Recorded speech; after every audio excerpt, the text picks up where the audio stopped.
वस्वर्णं ब्रह्मविद्यापरिचयचतुरं श्रीशुकं व्यासपुत्रं नत्वाचार्यं मुनीनां हरिपदकमले प्रेमविश्रामभाजां स्वेष्टेष्टं स्वेष्टदेवं श्रुतिसमधिगतं माधवं भावयित्वा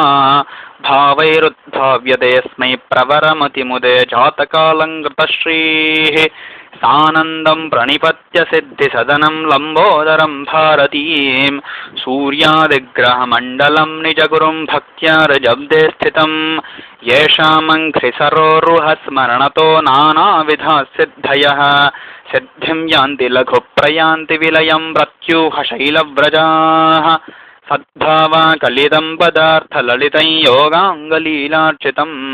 श्रीमद्भागवतं शुकास्य गलितं यच्छ्रीधरस्वामिना सुव्यक्तं क्रियते गणेशकविना गाथोक्तितज्जातकं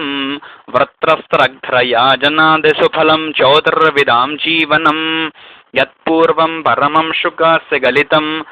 सज्जातकं फक्किगां रूपं गूढतमं तदेव विशदं कुर्वे गणेशोऽस्म्यहं दैवज्ञः सुतरां यशः सुखमतिश्रीहर्षदं स्रग्धरा वृत्तैश्चारुनृणां शिभायनपदं श्रीमच्छिवानुज्ञया भूयांसः सन्ति भूमौ निजमतरचना शालिनः काव्यगुम्फे संख्यावन्तस्तथापि प्रचुरपरगुणानन्दलीलां भजन्ते चञ्चतगाम्भीर्यपद्माविबुधविटपिनां जन्म सम्प्राप्तिभूतो मर्यादान्न स्वकीयां त्यजति किल महानत्नधामा सरस्वान् देहं द्रव्यपराक्रमौ सुखसुतौ शत्रुः कलत्रं मृतिः भाग्यं राज्यपदङ्क्रमेण गदिता लाभव्ययौ लग्नतः भावाद्वादशतत्र सौख्यशरणं देहं मतं देहिनां तस्मादेव शुभाशुभाख्यफलजः कार्यो बुधैर्निर्णयः लग्नं मूर्तिस्तथाङ्गं तनुरुदयवपुः कल्पमाद्यं ततस्वं कोशार्थाख्यं कुटुम्बं धनमथ सहजं भर्तृदुश्चिक्यसंज्ञम् अम्बापातालतूर्यं हिबुकगृहसुरद्वाहनं यानसंज्ञं बन्ध्वाख्यं चाम्बुनीरं जलमथ तनयं बुद्धिविद्यात्मजाख्यं वाक्स्थानं पञ्चमं स्यात्तनुजमथरपद्वैशिवैरीक्षदाख्यं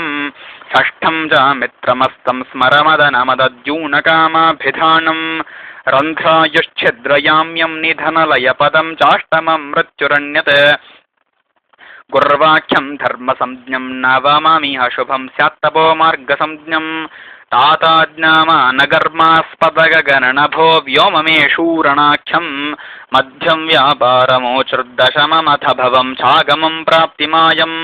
इत्थं प्रान्त्यान्तिमाख्यं मुनय इह ततो द्वादशं रेष्ठमाहुः ग्राह्यं बुद्ध्वा प्रवीणैः यथधिकममुतस्तंज्ञया तस्य तच्च आद्यं तूर्यङ्गलत्रं दशममिह बुधैः केन्द्रमुक्तं त्रिकोणं पुत्रं धर्माख्यमुक्तं पणफरमुदितं मृत्युलाभात्मजार्थं धर्मं चापोक्लिमाख्यं व्ययरिपुसहजं कण्टकाख्यं हि केन्द्रं चैतच्चातुष्टयं स्यात्रिकमिह गदितं वैरिरस्थान्तकाख्यं चन्द्रेज्यक्षितिजारवीन्दुतनयौ गुर्विन्दुसूर्याक्रमात् शुक्रार्कौ रविचन्द्रभूमितनयाद्यार्कीसितज्ञो मताः अर्कादिः सुरिदः सम अथ बुधः सर्वे हि शुक्रार्कजौ भौमाचार्ययमायमः कुजगुरुपूज्यः परे वैरिणः तृतीयदशमे ग्रहो नवपञ्चमेष्टाम्बुनी क्रमाच्चरणवर्धितस्मरग्रहं ततः पश्यति कुजस्सितबुधौ शशीरविबुधौ सितक्ष्मासुतौ गुरुर्यमशनि गुरुर्भवनप इमे मेषतः हरिद्यैः पद्यैर्गुम्भिते सुरितोषेऽलङ्काराख्ये जातके मञ्जुलेऽस्मिन् संज्ञाध्याय श्रीगणेशेन वर्यैर्वृत्तैर्दिग्भिः संयुतो